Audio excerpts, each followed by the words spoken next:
सभी को नमस्कार। यह डिक्टेशन आपको कैरियर फर्स्ट चैनल द्वारा दिया जा रहा है। अच्छा मैटर है, ध्यान से लिखेंगे। Ready, start. राजनीति में नैतिक मूल्यों के ह्रास का सबसे बड़ा कारण युद्ध अथवा आंतरिक विद्रोह होता है।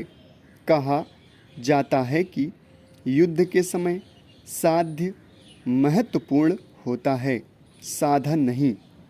युद्ध में विजय प्राप्त करने के लिए किसी प्रकार की युक्ति और दुरभिसंधि उचित हो जाती है। युद्ध के समय राष्ट्रीय अस्मिता और सुरक्षा का प्रश्न सर्वोच्च हो जाता है, किंतु जिस देश पर आक्रमण होता है वही इस प्रकार का तर्क दे सकता है। अपने साम्राज्य के विस्तार के लिए आक्रमणकारी राष्ट्र की महत्वाकांक्षा और युद्ध की घोषणा राजनीति के अवमूल्यन को ही दर्शाती है। कुछ वर्ष पूर्व जब इराक ने कुवैत को हड़पने के प्रयास में अपनी सेनाओं को भेजा था तो उसकी संपूर्ण विश्व ने आलोचना की थी। इसी प्रकार वर्ष 2003 में जनसंहार के शस्त्रास्त्र रखने तथा आतंकवाद को बढ़ावा देने के नाम पर संयुक्त राज्य अमेरिका ने सहयोगी देशों के साथ जब इराक पर आक्रमण किया तो उसमें विश्व कल्याण की अपेक्षा छल और प्रवंचना का भाव अधिक था। युद्ध की अवधि में अथवा उसके बाद इराक में जनसंहार के हथियार नहीं मिले। अमेरिका यह भी साबित नहीं कर सका कि कौन सी आतंकवादी कार्यवाही इराक द्वारा प्रायोजित थी। जब मीडिया ने अमेरिकी सैनिकों द्वारा इराकी बंदियों पर क्रूर और मानवीय अत्याचार के समाचार दिए, तब भी अमेरिका ने संवेदनहीनता और बेशर्मी का परिचय दिया।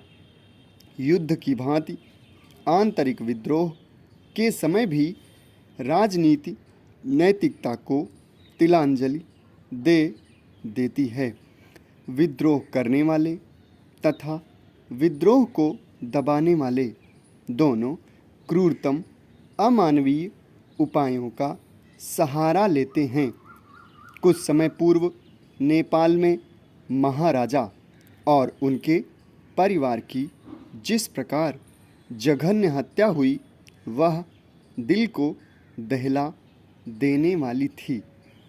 उन लोगों की मौत के रहस्य पर से पर्दा अभी तक नहीं उठ सका है। पाकिस्तान, बांग्लादेश और अन्य कई राष्ट्रों में सैनिक विद्रोह के पीछे कोई नैतिकता नहीं काम कर रही थी। खेद का विषय है कि संप्रति यह बीमारी लाइलाज है।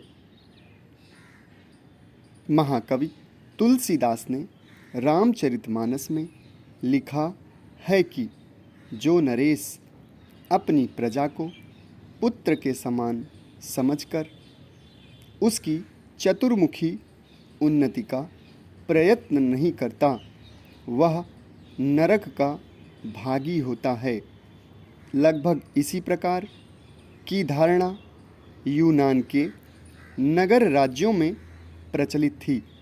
मध्य युग में यद्यपि इस विचार के दर्शन नहीं होते, लेकिन 18वीं और 19वीं सदी में Thomas when, Thomas Jefferson, can't, green और बेंथम की विचारधाराओं में पुनः इस आदर्श को देखा जा सकता है कि राज्य अपने सभी सदस्यों के हित में कार्य करे। समाप्त। धन्यवाद।